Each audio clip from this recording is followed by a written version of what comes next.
up, let me ask Representative Bradley, Vice Chair Bradley, to give a word of blessing over our proceedings here today, and then we'll get right into it.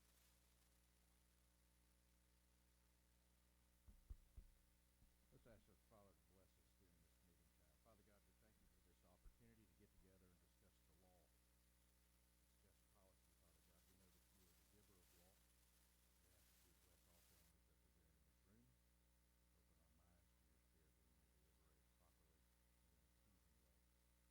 properly and in a pleasing way, fair and just. We ask these things in Jesus' name. Amen. Amen. Thank you. Very good.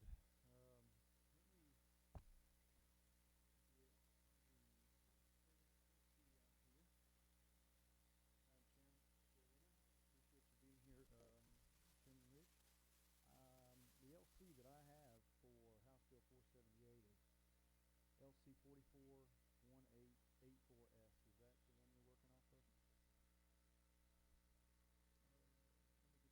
that working? Testing? Yes. Yes, ma'am.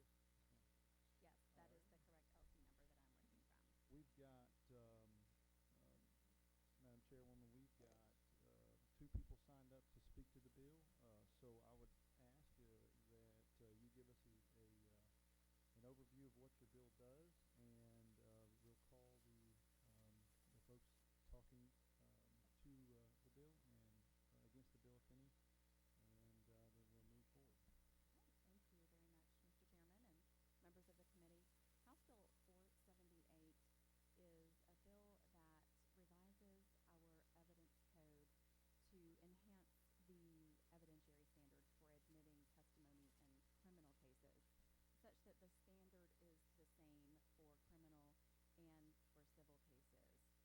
Beginning in 1993, the federal courts in both their federal, civil and criminal cases adopted a new standard, as espoused by the case of Daubert, which most of us are familiar with. And Georgia continued to use the Harper standard. And however, we did have a big revision of our evidentiary code in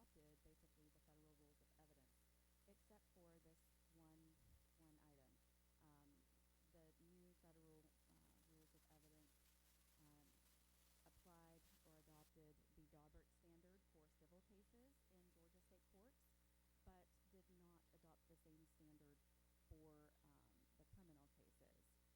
we adopted basically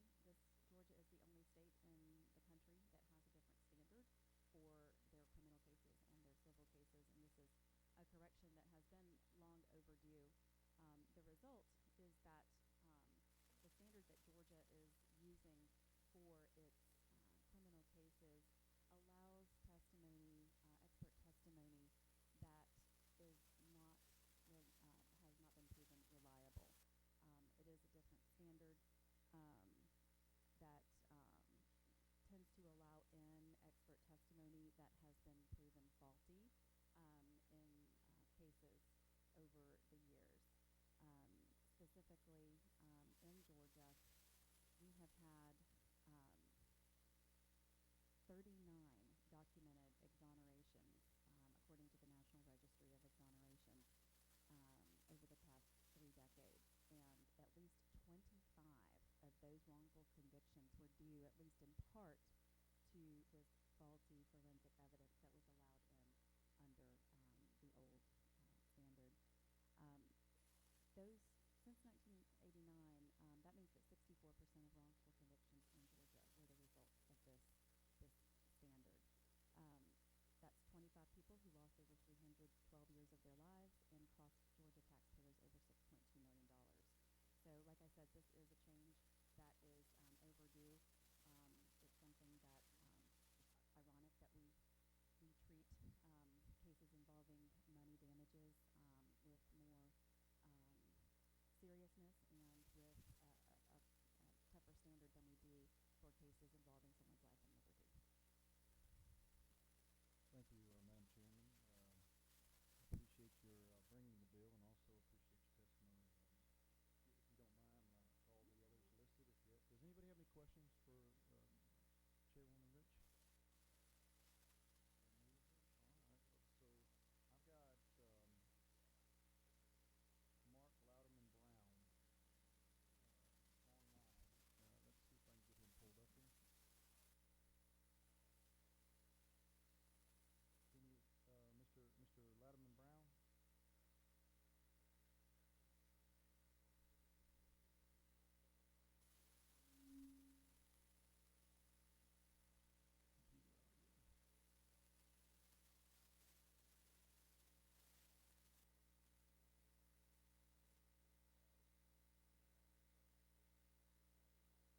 listen, we're going to get with the tech folks and see if we can get you sorted. We're going to move on, and we'll come back to you.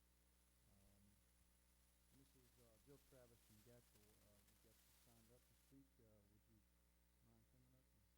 Thank you so much, and especially thanks for Filmmaker for choosing this very important issue. You all know, many of you are lawyers, and you know that when evidence is carried by good reports, it's determined by the black and red books of the evidence code. It's also, of course, into all stages, and it's also determined by case law. And with respect to the admissibility of scientific evidence, case law controlled this issue up until court reform in 2005. In 2005, One can take advantage of. Oh, absolutely, yeah. But it's lovely. We live right in the middle of cherry orchards. Oh, It's just gorgeous. And of course we had the Würzburger Hofbrau, the brewery there, yeah. which was nice. We might do it. We put up the after lights. Huh? I wonder if we should put up the after Yeah, lights. after they get in and call the meeting to order before we get. But it doesn't have to be totally dark, it's fine. How many people will be here? I don't know. Do you know how many people are on your committee? I don't know this one because I'm not on this committee. Oh, Yeah, I I see. think there's 10 on the letterhead. Is it 10 on it? How do you, that's the car that you found? Yeah. And then we found, look at all those tin cans. Those are number 10 industrial tin cans from the kitchen. So we know it was prison site. We also found mattresses, 200 mattresses. That is a 48 Ford. I think he said it was a 50. Didn't you say? Well, somebody, it could 48, be 49, 48, 50. 49. Yeah. But it's loaded with about 200 bedding, springs and everything. Wow. And hundreds of cans. Yeah. Rolls of barbed wire and everything. I mean, the whole, it's right in there. So the farm put all its stuff there. I mean, this is just the top layer. Think what archaeological value there is 30 feet below this. This thing is 40 feet deep, basically, to the top layer. Wow. I'm not gonna talk much, I'm just gonna introduce you Right? as someone who has come to the area, and you were very involved, and there used to be a prison there, and the prison got torn down and demolished and gone. And I got there in 2015. 2015. And that along with the prison, there was executions held, and this is where you're tied, because your grandfather? Great-grandfather. Great-grandfather was the chaplain, and, we have all those listed. right. So But that's basically going to be what I'm Okay. gonna just, About 600 sermons. yeah, that's just my introduction to you, Okay. and then I'm gonna turn it over to you. All right, then I'm going to basically play this intro of the Okay. cemetery, which is very short, and then we will introduce ourselves. Or maybe I should introduce you Yeah, first. go ahead and introduce yourself first. Okay. And tell them what you're going to do. Okay. And, that's And we what have a they're letter. gonna- Here's your copy. That's what they're gonna want you to do, is introduce yourself.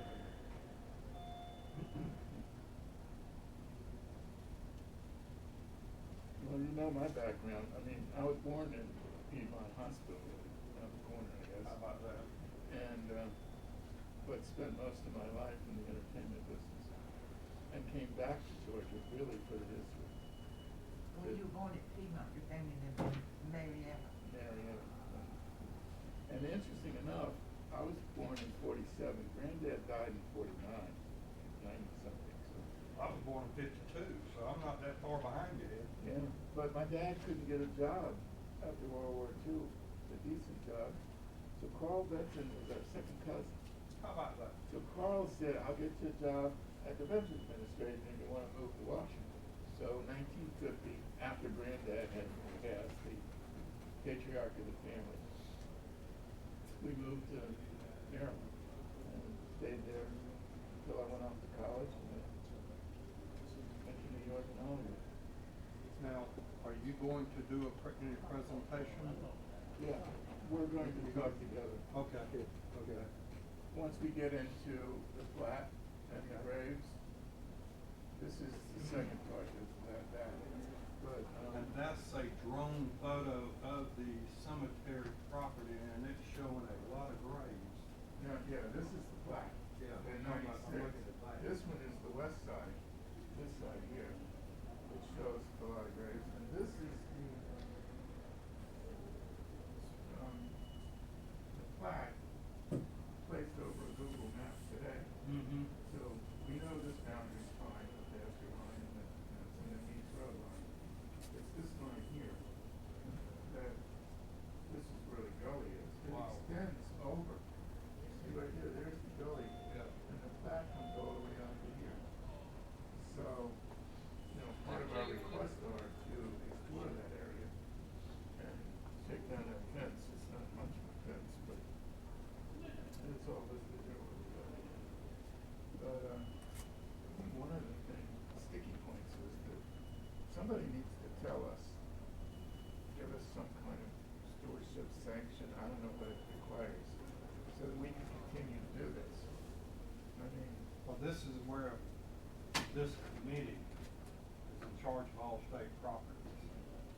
And they would be the one that can do whatever. yeah, even if it's a letter or something to say, so that DOC and DNR and everybody else that we're legit. Well, and what they're gonna do is, they're not gonna accept any liability if you get hurt on the property. I'm sure. I don't know. I've not been through this before, so I don't really know. But DOC is, all of those agencies have not responded to anything. Yeah. It's like we don't exist. So, and we're donating a lot of expertise and talent to this project, which the state will benefit from. If they took that farm road that goes from Williams Park, that road that goes, can they make that a bike trail? So you can start back at the old prison site with bike rentals and stuff, go through the park, down that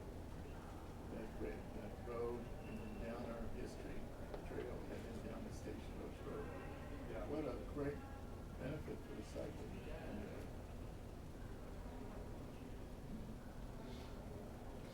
I mean, that's a second phase, but that's something that is really going to enhance tourism and add to the recreation. Hey there. And- Hey, sir. and, I think Rob, how are you? Hey, I'm doing good, sir. Good. We got the Oh. commissioner here. I want to ask you a question real quick. You got a second? Somebody got.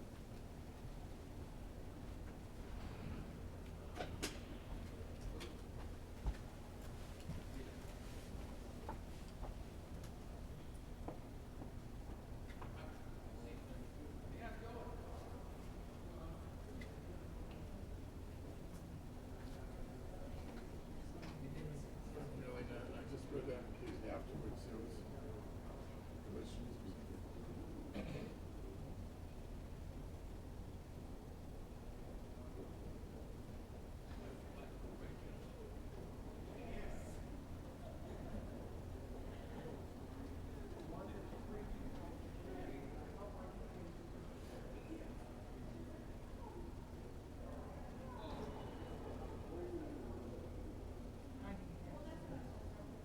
You have to click the camera first.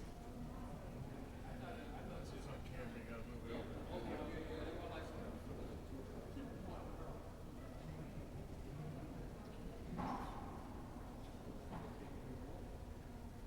Yes, but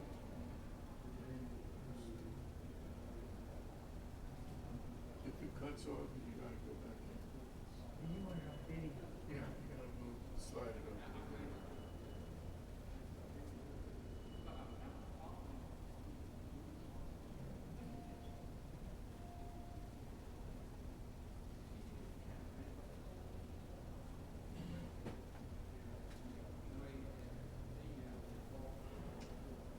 So, state properties is Oprah, DOC, and Oak Gardens, and I don't know what the relationship is,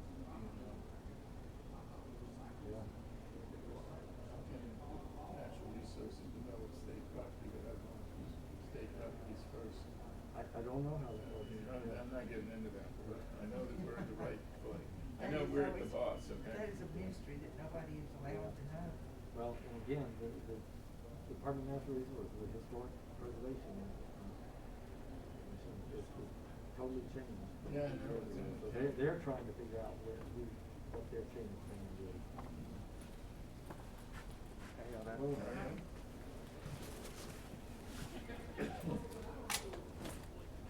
Are you on this commission? Well, I staff the committee, the State Properties Committee. Yes. Yes, ma'am. Good, and what is your name?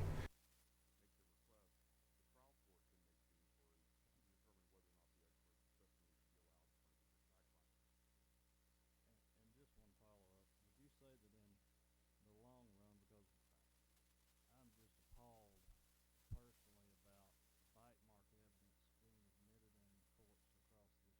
That's very troubling to me. There's a great piece out that I would recommend to anybody here today. It's a book by the name of The Cadaver King and the Country Dentist. And it really thoroughly examines the issues with bite mark evidence and basically what Think. You know how many people will be here? I have something. fraudulent evidence. So would you say that in the long run, under this, we will probably see fewer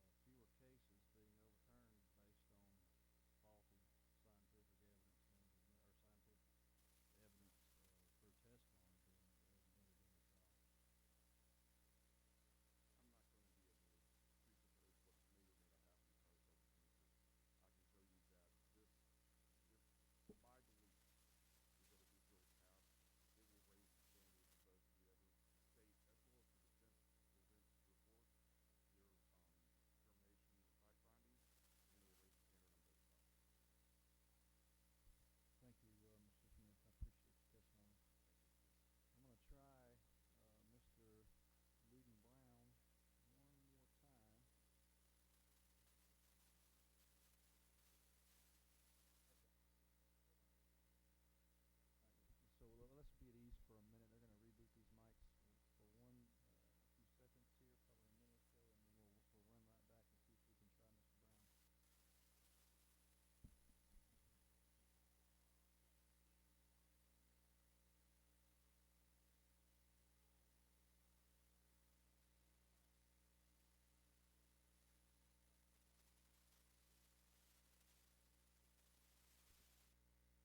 Mr. Lud Brown, we've tried, and we're not going to be able to get you on.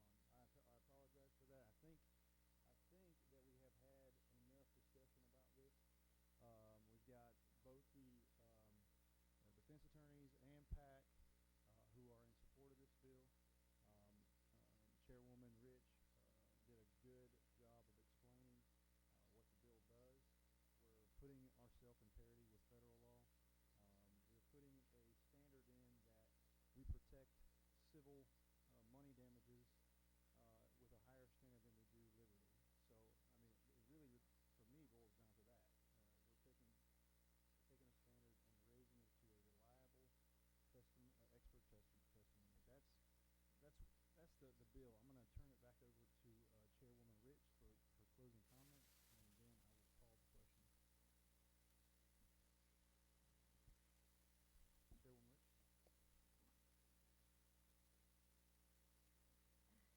Thank you all for your robust debate, and thank you also, Chairman, for going through some of the elements of Daubert. I think that we as lawyers tend to speak in shorthand. We all know what Daubert and Harper are, and it's good that you went through the elements that the court set forth. We've been living with these since 1993, so we have begun to speak of it in shorthand. As I mentioned earlier, we have had a lot of cases that have resulted in some wrongful convictions based on faulty scientific evidence. If this evidentiary standard were in place, then it's very likely that these individuals would not have suffered the loss of their life, years in prison, and also the state taxpayers could have been saved some expense there as well. I would very much like to see our state join the other 49 states in this country and treat the evidentiary standard for expert testimony the same in civil and criminal cases. The science is the same, and the evidence should be the same. The stakes are, in my opinion, higher when you're talking about someone's life and liberty, and we need to make sure that we are doing everything that we can to have just results in our court system. So I ask for your favorable consideration of House Bill 478. Thank you, Chairwoman Rich. Any more discussion from the committee? If there's give me 1 minute. Wait, you wait. All right. So I will take a motion at this point. Chair, I'd like to make a motion to pass. Got a motion to pass. We have a second. Is there any discussion?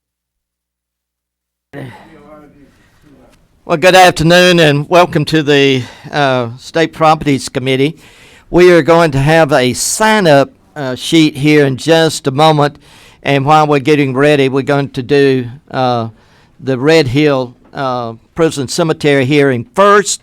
And before I do that, I have two individuals I'm going to introduce to the committee and to the individuals that are here. Where's Jennifer? Jennifer, you behind me? This is Jennifer. Jennifer, if you'll tell them who you are and where you go into school and things of that nature. Hi, I'm Jennifer Wong. I'm a political science student at Georgia State University. Hi. Where's home for you? Lilburn. Lilburn. Yeah. Thank you, Jennifer. She's been a big help in the office already. And we have a new legislative person that's going to take over for Christy. If you'll introduce yourself, we'll... Hi, I'm Claire Bryan. I'm a new attorney in the Office of Legislative Counsel, and I'm excited to be here. Thank you, Claire. We certainly are glad that you're here with us. And Christy, thank you for all your work. And I know you're ready to get rid of us pretty quick here. And I think we have, do we have a quorum yet?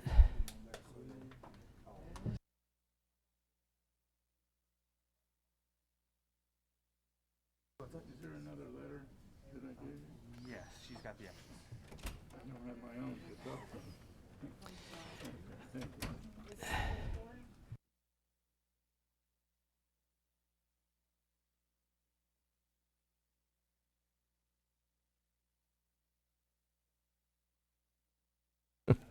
There we go.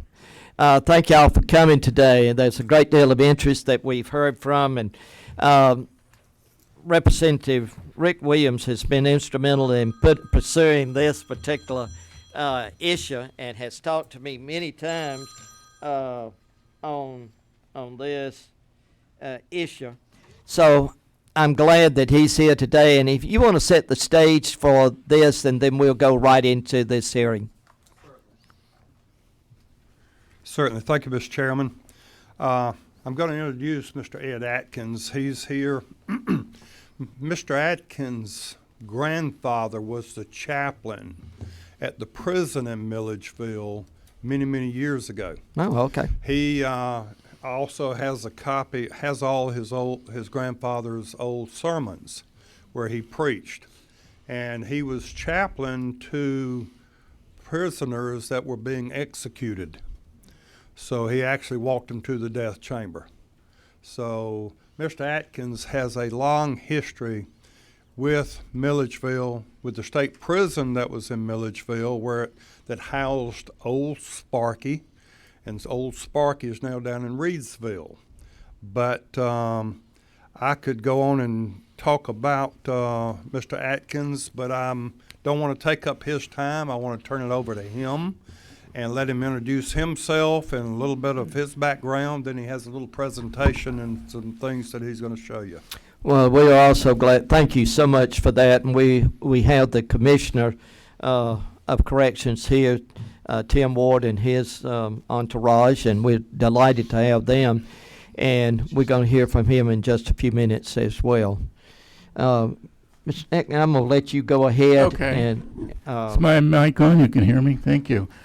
Thank you, everybody, for allowing us to come and have this discussion.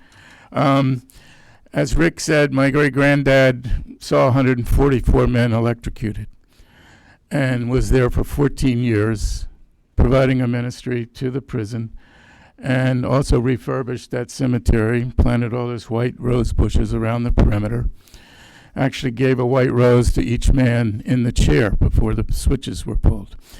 So I have a personal relationship, and I came to Georgia. I was born in Marietta, Piedmont, and I came to Georgia in 2015 really to create story or film. My background is all in entertainment. I was a film production manager, producer in New York, and then at Paramount Studios. I have like 32 features, some of which you've seen, Clear and Present Danger or Teenage Mutant Ninja Turtles. But anyway, it kept me on the road, but when I retired, I wanted to come back and celebrate Georgia and Georgia's history. So that's how I got here. And I live in Macon now, in an 1850 house. And we are really serious about doing whatever is necessary for this cemetery. And I have a letter, and I'll go over this afterwards. But it needs to be preserved, and it needs to be preserved before more damage is done. There were maybe 1,000 of these at one time. There were 12 of these when Tom did his archaeological survey. There's 2 now. And of course, we know where this came from, and it will go right back. But I wanted you to see why the archaeological artifacts are necessary to be saved. Tom Gresham is the author of the 56-page architectural survey that was done on the cemetery for the Georgia Transmission Corp. He's from Athens. He's a celebrated archaeologist, and he will guide us through archaeological procedures and methods. Tom? Okay. Thank you. Yeah.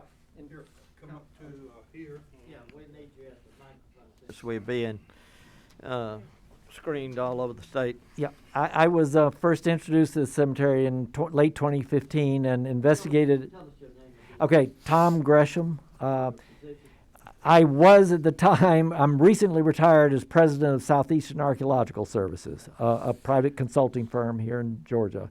Our firm, it still exists, but it was in business for 38 years doing archaeology.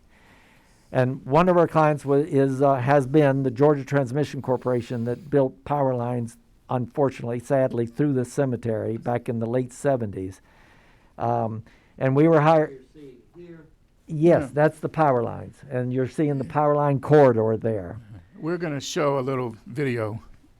And so in 2016, we used ground penetrating radar, probing, visual inspection, and spent a week or so out there delineating the cemetery, trying to count the graves, and came up with our best estimate of the size of the cemetery. We, at the time, we were not aware of some documents that Mr. Atkins has come up with that indicates that there could be well more than twice the number of graves that we saw. So our work is not finished out there, but we have delineated the cemetery, but we now have some suggestion that it might be much bigger. Okay. Why don't we show this video clip? I don't know if you want the lights down or one of them down, and then we'll come back. That's fine. And then we'll hear Situated from... on a hill overlooking the 4,000-acre old state How do we turn up the volume?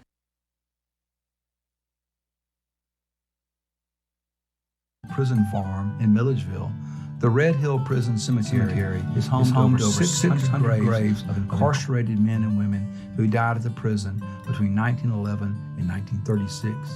License plates manufactured on site by the prisoners were used as grave site markers for the deceased prisoners, indicating each grave number but not by name. Once the prison closed and moved locations in 1937, these graves were left unattended and neglected. The history of this site has remained an afterthought through much of the last century. Trees and undergrowth took over and obscured the graves, while the license plate markers have been left to rust and deteriorate. Efforts to identify the graves indicate the likelihood of more unmarked graves at the site. Without continued advocacy and acknowledgement, the history and context of the site will be threatened once again.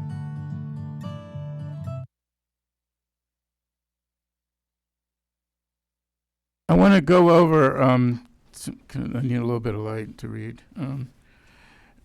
Our mission at Red Hill Cemetery is threefold. Fundamentally, we want to create the condition that this cemetery will be accessible to the public, that it will be maintained as a sacred place, be historically recognized, and to make it known to the best of our abilities the names of those buried there. And we believe that we owe that to the buried and to the descendants. Our activities that we would strive to create is media awareness through the Georgia Trust, which actually produced this video you saw. Our Facebook group with more than 1,500 members is a prime research site. And we archive all the social medias and have national press. The Atlanta Journal-Constitution did a nice story on us. We want to coordinate with the local and state and civic organizations. The NAACP has given us support and backing.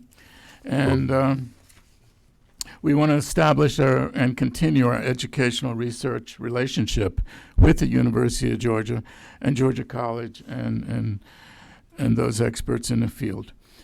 We're asking you to accomplish this goal. We're asking you to allow us to continue to do this work. There's no relationship on paper or a stewardship or an approved relationship with us in the state. And we feel that since we're on state property, we're on Department of Corrections property, that it would be nice to have some relationship with you. The State Archives in Morrow is got a world of information available. The William Crum files, probably 20 boxes, I don't think have been archived yet. He was an employee of the Department of Corrections and was writing the history book. His partner, Larry Finley, wrote a book, History of the Prison System, and his papers and source materials are probably there. James Pope Brown, in the 1889 map, is established proof that it was called Red Hill Cemetery. And Roland Lawrence and state prison records prior to 1937 are extremely important to us.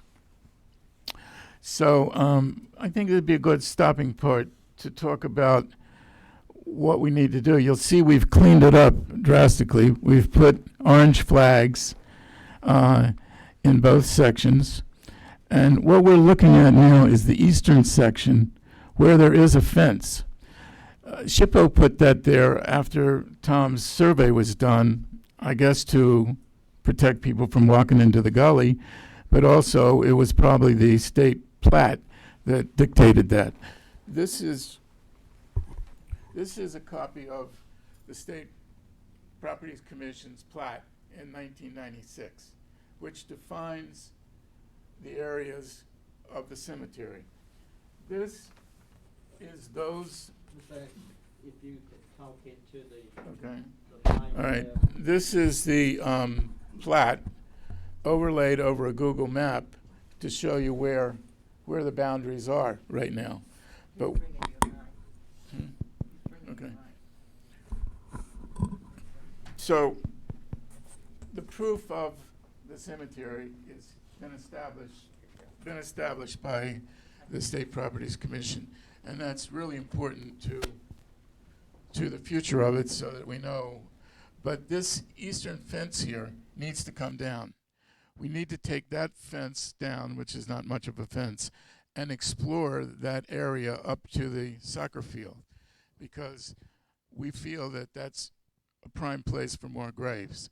Now, there's reference to 1,500 graves. Larry Finley references 2,500 graves. Those are both documented references, so we're missing 1,000 graves. Finley says it was 4 acres. State property says it's 3.7 acres. So there is more land and more graves to be found. And we need to look in this area here. So this is one of the requests to remove this fence. And when we went by that, the Georgia transmission lines run directly over it. So in order for us to look for more graves, they've got to cut the growth under the transmission lines so that we can map it, so Tom can map it and look for the additional graves. So that's a request that's in the letter. And we need cooperation from all the agencies. We've had several Zoom meetings which have included family members, property owners, research, preservationists, but we haven't had direct contact with DOC or DNR or DCA or DOT. And so we would hope that in our future meetings and relationships that we could have an on-site meeting where we would meet at the cemetery and all agencies would be represented, and we could continue to talk about what's needed. What we have found, which is extraordinary, is on the other side. Cut the lights a minute. You might want to see this. This is an incredible piece of video. When the prison moved in 1936 to Reidsville, all of the mattresses, cans, cars, everything got put in this dump. And we didn't know it was a dump. Everybody just thought it was a gully. But you can see over here, hundreds and hundreds of industrial-sized tin cans are in there. Cars, at least 4 or 5 cars. 200 springs from beds. But this drone comes all the way down through the trees, around the branches, and is the first evidence that this was a trash dump from the prison when it moved in 1937. So this is the top layer.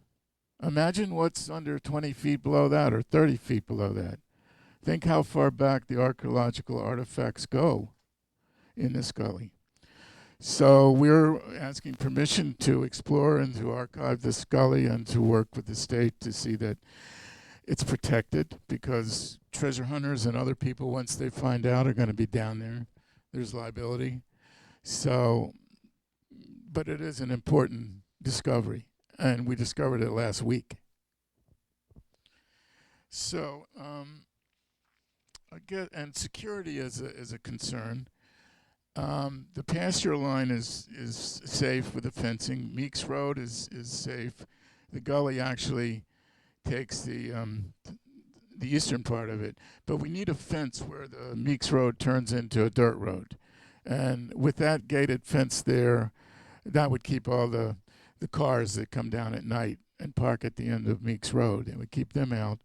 It would not prevent DOC farm management and people from getting in to take care of the cows, but it is one security point that we need to deal with.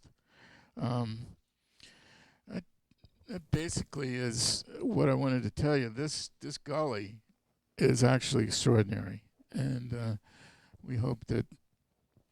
And then our second phase. Here's some of the mappings. Our second phase, or future phase, would be to create a public access trail.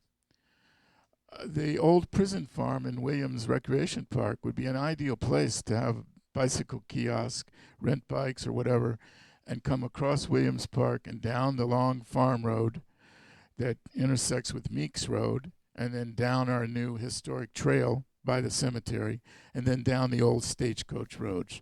The old Stagecoach Road is a historical place. It needs its own history. But what a great cycling path or walking trail.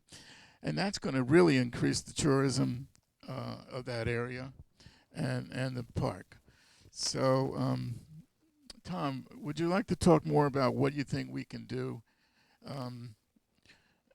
archaeologically here's the western section. The priority I have is to look on the east side of the cemetery or of the gully to see if there are more graves over there. And that's my prime concern, is getting permission of whatever agency has control of that land to allow us to first just simply visually inspect, no digging or anything. To me, that's the most important thing. Try to determine for sure where the boundaries of the entire cemetery are. Where the 1,000 missing graves are. The other thing is, how do we preserve the archaeological artifacts? Our metal detectors have gone through, and there's white flags wherever we got a hit of something metal. We haven't gone in there, but somebody needs to. We need to take the fragments of these plates and bag them and note where they came from, and then maybe create some new way to memorialize it. Maybe a historic license plate could be made with a DOC or a state seal on the back, and we could start putting these where the real ones came out. The other thing is, there were a lot of wooden crosses. We've found a nail head where the wooden crosses have deteriorated, but the nail is still there. So well, we can certainly see that a great deal of work has already been done. And you referenced a while ago the opportunity to meet with DOC. Well, we have the Commissioner, Tim Ward, of the Department of Corrections here, and I'm going to let him sort of speak to this at this particular time. Yeah, I'll take that one. I think Frank has some comments, but we're going to get it, Frank. Yeah, we are supportive of whatever they want to do, and I think we've started a regular cutting routine. I think we got in December and kind of cleared some undergrowth and did some things of that nature like that. So we're getting in the infancy stage, but I'm out in history, so I'm a history buff. So in college, so we're supportive in any way they want to do. Okay. How can we? Is there any ability on the part of the Department of Corrections to help us secure with some manpower this with fencing, put a fencing in and things? We could take care of people. If I think we can handle that piece of it. I Okay. guess make sure we get with the GCI farm crew to make sure they still have access to get to that cattle. Yes. And those things like that, and that should be no issue. Okay. While we have the commissioner up there, do we have any questions from the committee? I'm sorry. Yes, you're recognized. That was basically the question the chairman asked. To me, we have all types people that can clean this up, make it look very good, and the process would come forward throughout controlled people watching the situation, because I think one of the things we have to look at is once people find there are certain things there, they're going to start encroaching on the property and trying to take advantage of situations. But is that something you think that you can get in, you can clean the place up and make it look good with prisoner help? Yeah, that's no issue. Yes, sir. I think by just going and clearing underbrush made Yes, sir. a huge But difference. They did a good job the first time.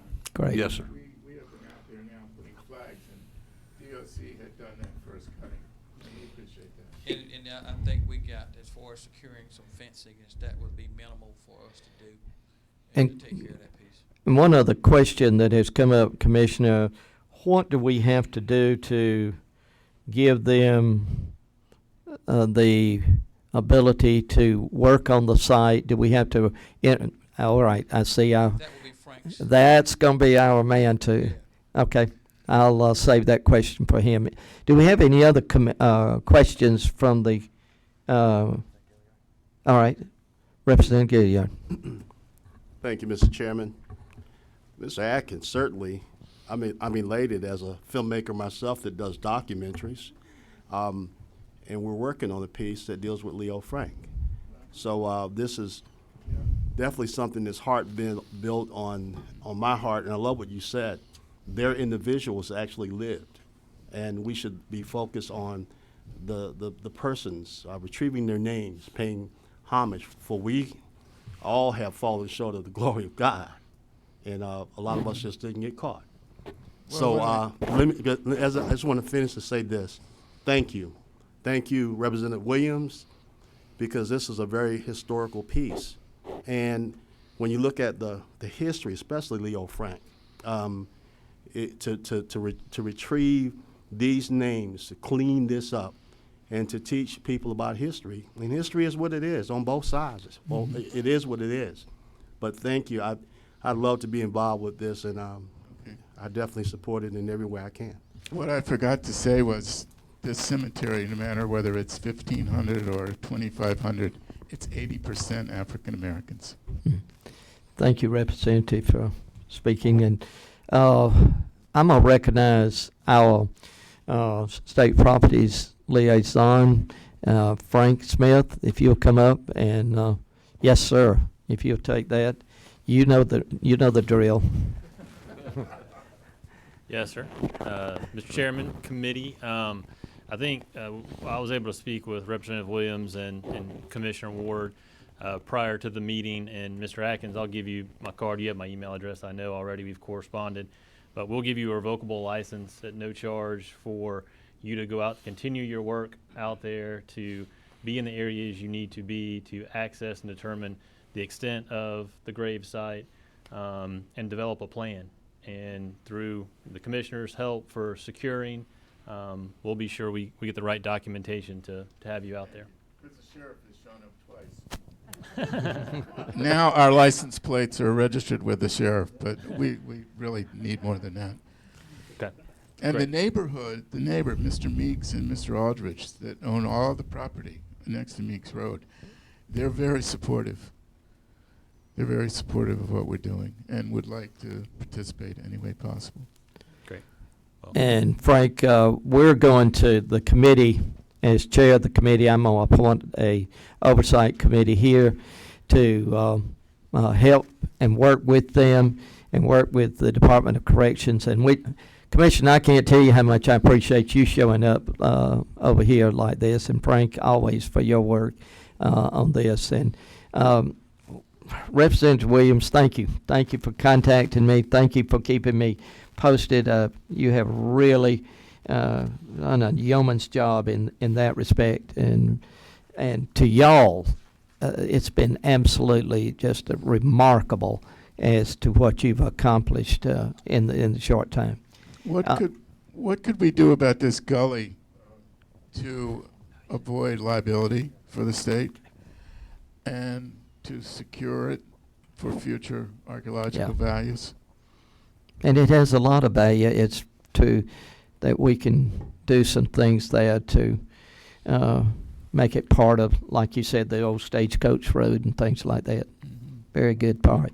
Representative Buckner, you are recognized. Thank you, Mr. Chairman. This is fascinating, and it's great that you stepped forward and explored and shared it with us. I made notes while we were going through this. I don't know of anything we have to do legislatively at this point, but after they come up with a plan, we might be able to help with possible some kind of historic Resolution, designation so that it could be It's a further very good point. protected. Okay. Of course, at some, is my mic on? It is. At some point in time, we're gonna need funds.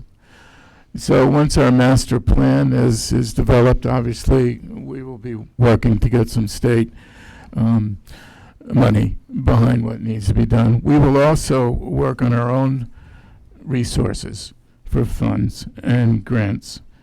And this side note, but I gave Denzel his first paid job, so I'm going to hit him up. Well, thank you so much. Do we have any other questions from the committee? This cemetery was placed on. If you want to come to the mic. Yeah, places. Number 8. But mention what you. Yeah, Thank you. I failed to mention that this cemetery was placed on places of peril here in the state of Georgia by the Georgia Trust. Right, correct. So I just wanted to make everybody aware that it's been recognized by the Georgia Trust And as a place of peril. and the state. Tom Yeah. will relate to that. When we did our study, we recommended that the site was eligible for National Register, and the State Historic Preservation Division concurs with that assessment. So those are two big attaboys that we needed to get money and proceed. Well, yeah. Well, I can see right now that by coming together today, this has been a very, very good meeting to talk about some of the issues, and we're willing to work with you, and we will appoint the committee to be an oversight committee, and we'll work with you, Commissioner, on anything. Frank will make sure that that you stay abreast of everything that's happening here. Do we have any other questions of Mr. Atkins or any of the rest of them? Just thank y'all for coming. If you could put a call into the archives, because they're pretty, but we need somebody there to really be looking at files for us. I think we might be able to do that. Representative Williams and I will be happy to Thank you very much. compensate. All right. Thank you so much. We still have other business to attend, and our time is getting short as they only give us an hour in this room. Thank you, Commissioner, and I will talk with you a little bit later. Okay. Very good. This sheet that I gave everybody, it's got all of the documents on it. The 56-page survey, all the pictures, everything, including this. Okay. Thank you very much. Great work. Yeah. I commend y'all for the work that you've done. Representative Evans, if you'll come up to where Representative Williams is, we'll let you take over there. Thank you, Representative Williams. Remarkable job. Thank you, sir. Thank y'all. Okay, we're going to continue on while they are moving things out. And this is a House Resolution 595. It is LC 500302. And this is by Representative Evans of the 83rd. Representative Evans, is that right? It is, that's correct. Can you actually, I neglected to print out my own copy of that new resolution. We Do you can have take a hand? we can take care of that. Thank you so much. We're good at taking care of all of us. Thank you so much. Great. Okay, the floor is yours. Thank you so much, Chairman Green. It's a pleasure to be with you all here today. I'm representing Becky Evans. And I came before you, when was it? I think around March of last year, to talk with you about an earlier version of this resolution. So I wanted to just give you a little bit of background on it before we got started. So initially, I came to you with a joint study committee for sustainable materials management on state properties. And the chairman had given me feedback, gosh, joint study committees are really hard, so we made it a house study committee. And then this summer, we just had a hearing only, and so I did some more research and worked with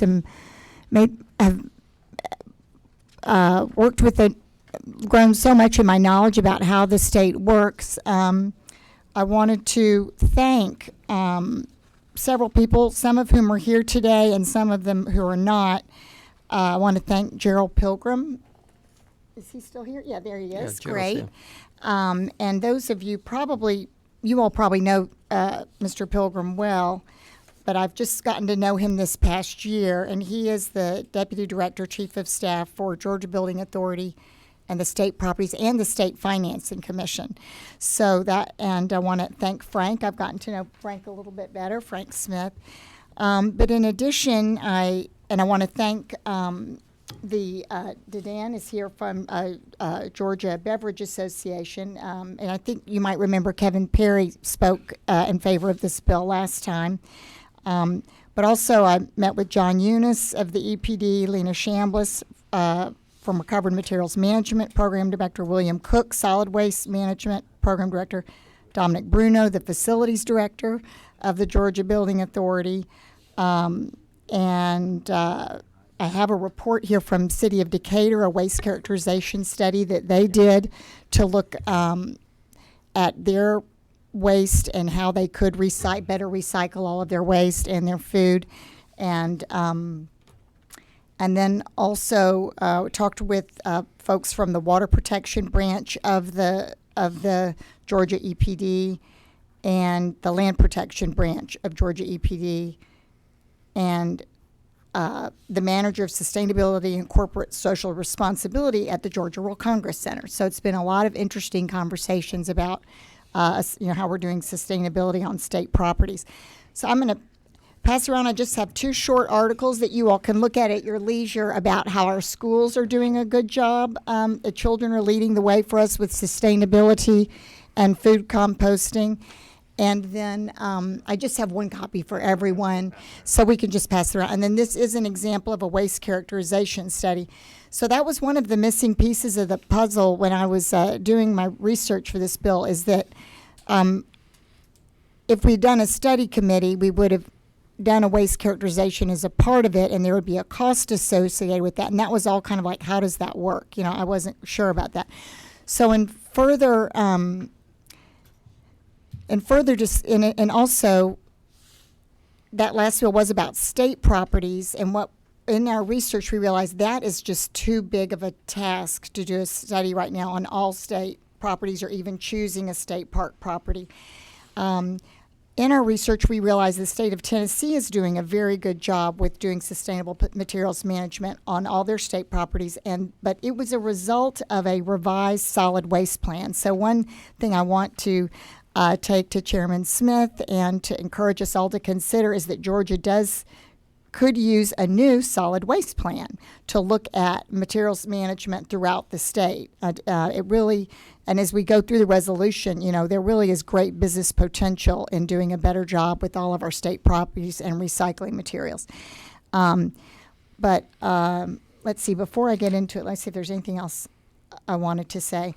Oh, one other thing is that Representative Washburn, who is the co-sponsor, I appreciate his support so much. He and I co-chaired a tour of the Candida building this fall with legislators. You were all invited, and we had a nice turnout, about 14 legislators, and also Mr. Smith and Pilgrim attended. And there we learned, the best of sustainable building and materials management from Georgia Tech. And it's like an example of doing absolutely everything right, but we do have ideas now of what we can, and I'm sure, I think you'll be hearing from Mr. Bowman and Mr. Smith, we're considering moving forward on some of these topics anyway, but we really were able to see how exciting it is. That building actually generates more energy than, it creates more energy than it uses. But the way it's built. So So that was all a part of kind of the lead up to this. So we're focusing this resolution now. Today, I bring before you a new resolution, HR 595, which is focusing on our Capitol campus properties. And so let's see. And once again, the goal of all this is just for us to look at ways where we can reduce waste, improve efficiencies, and just take a look at that throughout our Capitol campus properties. So does anyone have any questions before we look at the resolution together? Any questions from? Okay. Yeah, so proceed on then. Thank you. It's just so it's an urging resolution, and I understand that doesn't have the power of I don't know what was the other language. It doesn't have the commanding language of the state, doesn't absolutely require, but I feel really good in our conversations with the state properties and GBA that they are committed to working on these steps. And actually, I'll have one other thing that I'll bring up, and I think I mentioned this last spring. But when I came to the State House, I was disappointed not just about food waste and not very good recycling practices, but also about the amount of, basically everyone was drinking their water from our Dasani water bottles. And we love Coca-Cola and the fact that they provide that. But we do have good, safe drinking water here in our Capitol campus buildings. And but I felt like there was maybe a culture that was suspect. Some people were concerned about their drinking water not being safe, and so there might have been a perception about that. So we added to this resolution, an ask for the drinking water to be tested at the tap, and so that if indeed there is a problem, that it's addressed in their plan, they would figure that out. And if there's not a problem, let's put in more drinking fountains, and especially the kind where you can put your water bottles in and have your reusable water bottles, and we can reduce our plastic pollution here at the Capitol too. So Rural legislators never drink water from Atlanta. Well, I know you may be suspect, but what if you saw We're these suspect. glowing reports? If you see all these glowing reports, so I do acknowledge a part of this is a culture change, and I believe in us. I've seen communities where there really has been a culture shift. I think we are capable of this, and but we just need to have the right environment. People need to know that. Why we're doing this, and this plan, this urging resolution will help GBA. They'll conduct this plan, and then I've talked with them. There'll need to be a public relations, PR campaign about encouraging us all to do the right thing too. But so for now, it's just an urging resolution, and I thought. So, any other questions before I go into that? Okay. Yeah. Are you going? Talk more? Well, I guess I don't really need to talk more. I guess, the beginning of it just talks about what a great industry. Georgia is a leading state for recycled materials management, the largest aluminum recycling. We might need to hear from some of the individuals. Yes, that's true. That's true. Okay. And I also want to say I'm happy to do language adjustments if needed too, So, yes, so. Okay, you want to introduce who? Absolutely. Who wants to speak? Come on up, Okay. Gerald. Gerald hasn't spoken to our committee in a long time, so we need to, of course, Frank usually. Okay, all right. Yeah. This is Gerald Pilgrim, and Gerald is over at GBA. And Chairman Green, thank you so much for having us, and Representative Evans, appreciate her. Like I said, we're a lot of the things that are in the report, I think it's one of those things, and Chairman Green, just to address the rural on the tap water side, GBA does have the water tested, but we at the Georgia Department of Ag to test it for us. So just so that we support the rural initiatives also, so we ensure we have safe drinking water on the Hill. So they do a good job of partnering with us to make sure that when we do have, we have 140-year-old buildings, and we're still active, and some of the pipes in the city of Atlanta has 140-year-old pipes in the water, so they're still there. So sometimes there are disturbances, so we get some minerals and discoloration and sediment and rust that happen, so you get some discoloration, but we do have it tested to ensure the safe quality of drinking, and we appreciate Commissioner Black and all of his staff does to help us with that. You know, we're proud, like I said. I think she's going to help us, GBA, do a little bit of better job of explaining what we do and how we do feel like we're one of the leaders in the state in building managements. We've had a recycling program for quite a few years. Just to give you kind of an example, the pre-COVID 2019, we recycled 544,000 pounds of recycled materials just from Capitol Hill. So we're proud of that. Since the COVID, it's dropped to about 340,000 pounds a year that we're averaging the last 2 years. But we've had a dramatic reduction on staff being there with teleworking and those type stuff. So, and again, Gerald, when you say the poundage there, you're talking about plastic and paper. Plastics, aluminums, and papers. Not food. Not food.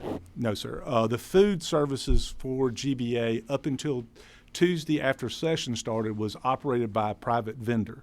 Urus Corporation had that.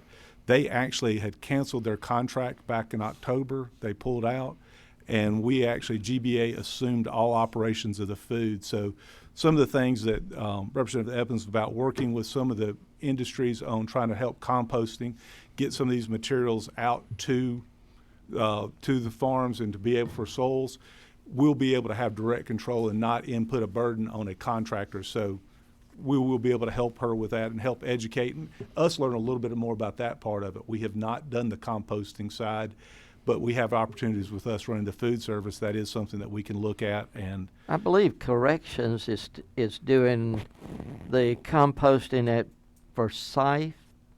I believe I visited I think it was at Forsyth that I visited the composting down there. They're bringing in food from the, I believe, I'm not sure. And one of the references she made was Georgia World Congress Center, and we're very fortunate that Dominic Bruno, who is our new director, been with us just over a year and a half now, our new director of facilities for the Georgia Building Authority. We actually stole him from the World Congress Center, and he administered that program, and he was over all of the programs like that. So I think that's one of those things that these are things that he'll be able to bring in, and he's helping us run the food operations now. So we'll be able to bring some expertise in, and like I said, help us grow and help us report back. Like I said, we're very, like I said, looked at the energy consumptions that we're lowering that. We're looking at things that, we're very proud that we've lowered energy consumption in the last, I'm going to give you pre-COVID number, was over 20% from 2015 to 2019.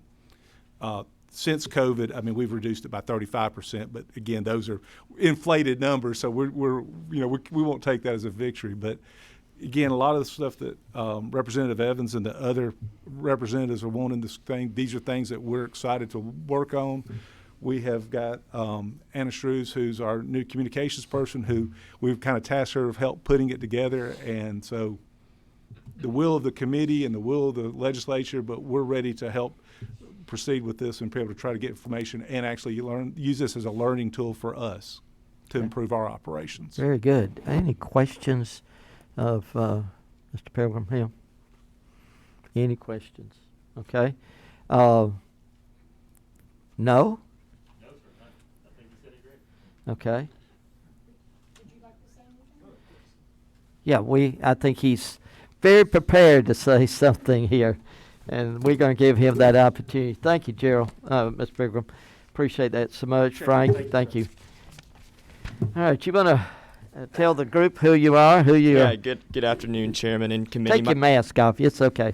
My name is Deedon McFadden, and I'm here on behalf of Kevin Perry, as you guys may know, at the Georgia Beverage Association, and we're happy to support Representative Evans on House Resolution 595, and we even helped her out with the crafting of it. And the beverage industry has a long-standing commitment to preserving and protecting the environment. Our industry believes the best way to reach that goal is to achieve comprehensive recycling programs like we're talking about here. And the state should also just serve as a leader in developing and sharing that expertise, as you see in this resolution here. And so America's beverage companies are working towards 100% recyclable aluminum, plastic, and glass beverages containers. And like the Dasani water bottle or like this Coke can, you see them all over the Capitol, thanks to us. And so expanding access to safe and effective recycling and improving collection infrastructure really helps us meet that goal. And, making cans like this one, we're more likely to be reused rather than in our landfills, oceans, and rivers if we recycle and we have effective means to do that. And so this can was made with a minimum of 50% recycled content, and bottles, plastic bottles. We have the goal of reaching 25% recycled content in plastic bottles by 2025. And like you might have already heard, recycling, it generates income for communities across the state. And, the more we put into recycling programs and the more we recycle, at the end of the day, that's going to lower the cost of the recycling programs themselves, lower the energy consumption, and it just makes for a better environment for everyone. And of course, like we also said, water is a basic unit of life. America's beverage companies, they want to make sure that every drop of water counts, and so ensuring that we heavily invest and support long-term, clean, sustainable supply of water for all is also very, very important. So for these reasons and more, we really support this resolution at the Georgia Beverage Association, and we look forward to continuing to improve the quality of life for our community here under the Gold Dome and the surrounding area. So thank you for letting me speak. All right, I got your photograph for KP. Thank you. No. Or something I want to bring to your attention. I was talking with Mr. Pilgrim before the meeting, or about an hour ago, and he did tell me, he didn't bring it up just now, but because of the drinking water, I added the drinking water since this last thing. He was like, at first, well, how do you all feel about, like, when you see plan for sustainable materials management and safe drinking water, does that make you think, oh my God, our water isn't safe? Or does it make you think, I guess I'm just saying, do we need to include that in the title? Do we need to work on that language? I want to just ask for y'all's feedback. And one thing that he had suggested, and the other thing I'm really thrilled to know, is they were talking about doing an energy efficiency assessment as well, which initially when I was talking about all state properties, that was just too big, but that does kind of make sense to include energy efficiency. That is a part of sustainability. So he was suggesting perhaps we change this language to sustainable building management, and then maybe we don't say safe drinking water in line 2, but we still include those steps to test the drinking water, which they do now. And which we include that. We include that like on line 64 through 69. We keep those languages. But I want to ask the committee members. Right. We don't want any red flags when it comes to the Rules Committee and things of that nature. So I'm going to call on the committee to give you a little feedback here.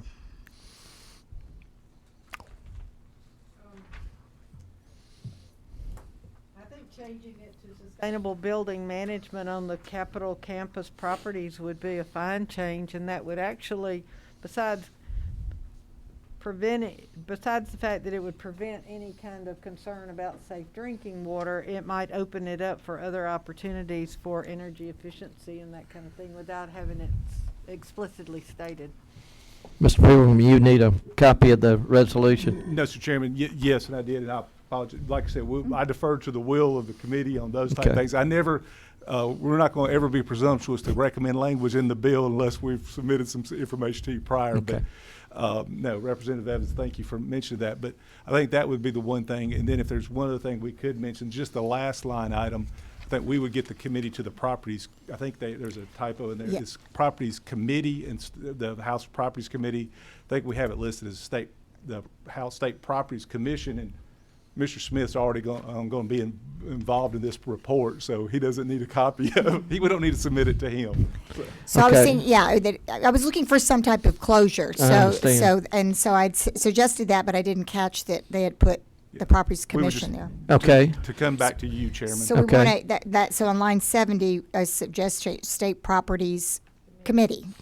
Representative Buckner, would you like to make a motion there, please?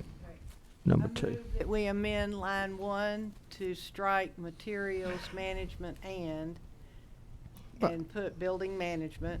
On line 2, strike safe drinking water, so that it would read sustainable building management on the Capitol campus properties. And on line 70, that we strike commission and substitute committee. Committee. Okay. You've heard the motion there. Do we have any further discussion? Second the motion. All right, you'll second the motion on that. Any further questions or anything from the author or from Representative Buckner as to her motion? Hearing none, I call for the question. Those in favor of the motion, please signify by saying aye. Aye. Those opposed? Okay, so that is that. And this will be voted on next week. So y'all take a good look at it, make sure that you're comfortable with it. Our resource people are available for you to talk to. Representative Evans has worked hard on this, and she's been very patient with the committee, and we appreciate that very much. And I think you have a good resolution that you can defend rather well, and so we're going to make that change there and have it ready for a vote next. Let's see. Yeah, we're here next Wednesday. Yep. So we will probably be meeting at the same time next week. Any further business to come before the committee? If not, we've had 2 good things today, and I appreciate you coming. Thank you always for the audience out there, and thank y'all for presenting. Thank you so much. The meeting is adjourned.